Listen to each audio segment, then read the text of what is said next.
mengasihi, bukan menghakimi. Setiap manusia punya kecenderungan untuk menghakimi orang lain. Tetapi sebagai anak-anak Tuhan, kita harus mematuhi firman Tuhan yang mengajari kita untuk tidak menghakimi. Marilah kita membaca Matius 7 ayat 1 sampai 5. Jangan kamu menghakimi, supaya kamu tidak dihakimi. Karena dengan penghakiman yang kamu pakai untuk menghakimi, kamu akan dihakimi. Dan ukuran yang kamu pakai untuk mengukur akan diukurkan kepadamu.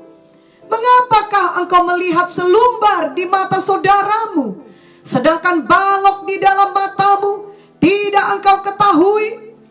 Bagaimanakah engkau dapat berkata kepada saudaramu, biarlah aku mengeluarkan selumbar itu dari matamu, padahal ada balok di dalam matamu?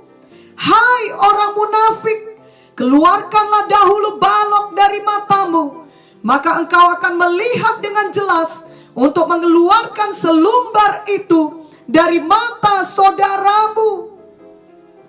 Tuhan adalah satu-satunya hakim, dan penghakiman dari Tuhan adalah penghakiman yang adil, sebab Ia adalah Tuhan yang Maha Tahu. Tidak ada yang tersembunyi baginya. 1 Korintus 4 ayat 5 berkata, karena itu janganlah menghakimi sebelum waktunya, yaitu sebelum Tuhan datang. Ia akan menerangi juga apa yang tersembunyi dalam kegelapan, dan Ia akan memperlihatkan apa yang direncanakan di dalam hati. Maka tiap-tiap orang akan menerima pujian dari Allah. Menghakimi orang lain sesungguhnya tidak akan menghasilkan kebaikan apapun. Biasanya yang dihasilkan hanyalah kebencian, kebenaran diri sendiri, kesombongan, pertikaian, dan perpecahan. Tetapi mengasihi orang lain akan selalu membawa berkat bagi setiap orang. Kasih yang sejati, yakni kasih dari Tuhan, akan selalu mengalahkan kejahatan apapun. Salah satu kutipan Billy Graham adalah, it is the Holy Spirit's job to convict, God's job to judge, and my job to love. Ini berarti pekerjaan Roh Kudus adalah untuk menyadarkan orang. Pekerjaan Tuhan adalah untuk menghakimi orang. Pekerjaan saya adalah untuk mengasihi orang. Tentunya yang dimaksudkannya bukannya Tuhan tidak lagi mengasihi manusia. Pastilah Tuhan selamanya akan mengasihi, sebab Ia sendiri adalah kasih.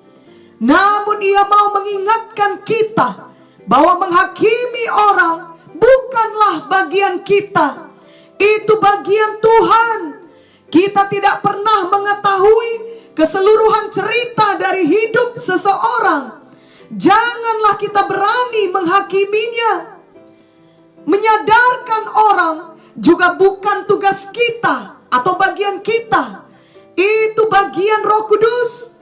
Kita tidak dapat memaksa siapapun untuk benar-benar sadar dan bertobat. Hanya Roh Kudus yang mampu mengubahkan hati seseorang sehingga mau sadar dan bertobat. Bagian kita adalah mengasihi. Sebagai anak-anak Tuhan sejati, marilah kita selalu mau mengasihi dalam setiap situasi. Kita mohon Roh Kudus memimpin kita, menolong kita, mengajari kita dan memampukan kita. Tidak selamanya hal itu mudah bagi daging kita atau perasaan kita ini, tapi itulah yang benar untuk dilakukan. Dan memang mengasihi sesama adalah hukum yang terutama dalam hidup ini. Markus 12 ayat 31 berkata, dan hukum yang kedua ialah, kasihilah sesamamu manusia seperti dirimu sendiri. Tidak ada hukum lain yang lebih utama daripada kedua hukum ini. Marilah kita mengingat bahwa firman Tuhan juga berkata bahwa terlebih bahagia memberi daripada menerima.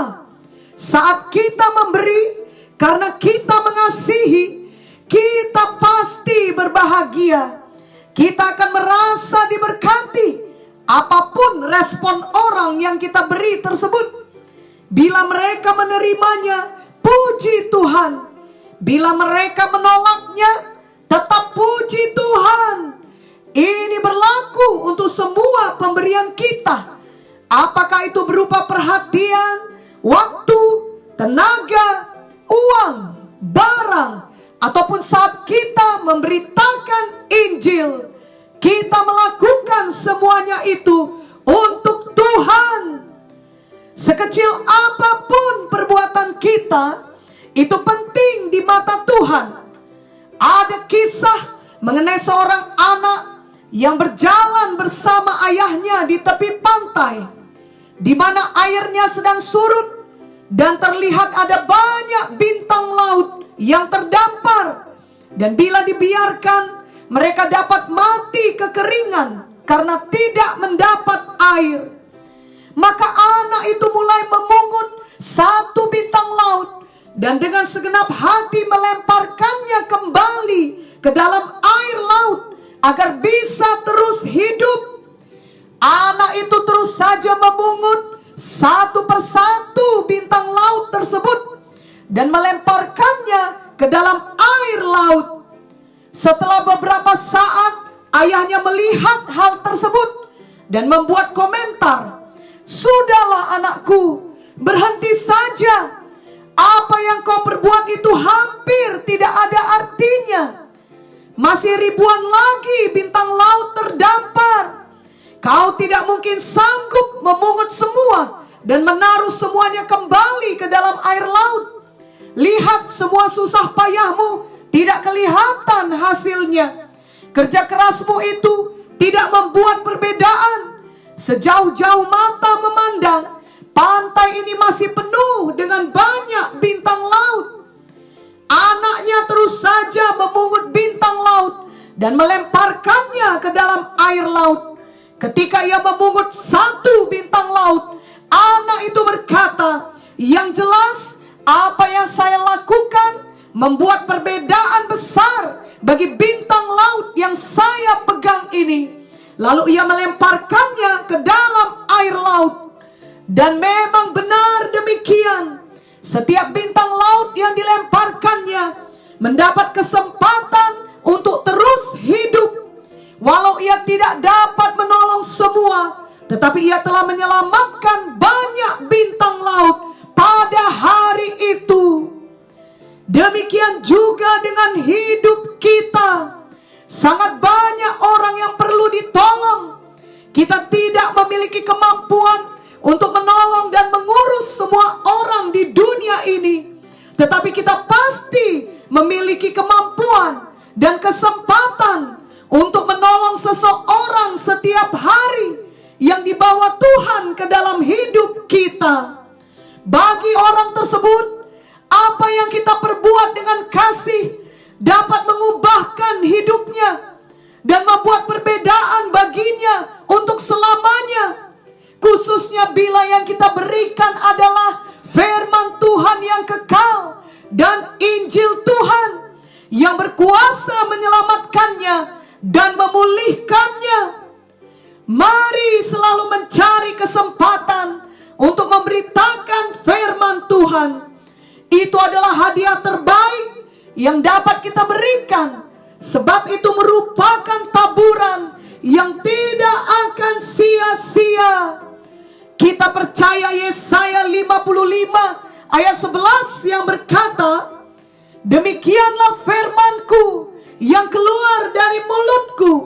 Ia tidak akan kembali kepadaku dengan sia-sia, tetapi ia akan melaksanakan apa yang Ku kehendaki dan akan berhasil dalam apa yang kusuruhkan kepadanya. Kiranya kita selalu mencari kesempatan untuk menyatakan kasih kita kepada orang lain. Biarlah kasih Kristus menguasai kita dan menggerakkan kita untuk memberi, untuk berkorban, untuk menginjil, untuk memberitakan firman, dan untuk mendoakan orang lain. Dunia selalu menantikan kasih yang sejati. Marilah kita sebagai anak-anak Tuhan selalu hidup dalam kasih yang sejati, hidup menolong orang lain tanpa mengharapkan balasan, dan dengan perbuatan kita yang nyata. Ingatlah Kolose 3 ayat 23 sampai 24 berkata, apapun juga yang kamu perbuat, perbuatlah dengan segenap hatimu seperti untuk Tuhan dan bukan untuk manusia. Kamu tahu bahwa dari Tuhanlah kamu akan menerima bagian yang ditentukan bagimu sebagai upah.